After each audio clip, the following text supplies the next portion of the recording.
পুরাও দেখো আজকে আমরা ভারতমালার ঘর ভাঙিয়া ভালাইয়া আজকে নিজের ঘর বানাইয়া ভাঙা লাগে বাবা সব প্রচুর মানুষ এটা ভাঙিয়া টসনস করা হয়।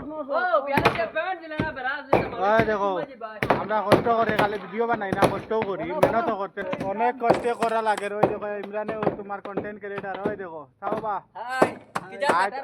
আজ বহুত কষ্ট করি আর আজ গোবা সব মারতুলা তো আমরা বহুত কষ্ট করে রাজমিস্ত্রি কাম করি বুঝছো নি সব আজ। হ্যাঁ আজকে খালি ঘর ভাঙ্গা চলে আজকে মানে ভিডিওটা মাইয়া দেখছো পুরা এডিট আজকে পুরা মানে ফ্রিজে ফ্রিজ ভারতমালা পুরা ঘর ভাঙ্গা মানে যতটা ঘর আছে সব ভাঙ্গা সরকারের রাস্তা যার ভারতমালা সব ভাঙ্গা হয়েছে। দেখো ঘর ভাঙ্গিয়া হলা নিয়ত ভারতমালা ভারতমালা ভারতমালা সব ভাঙ্গো নয়া রাস্তা বনা গাজীপুর ডিজিটাল হয়েছে।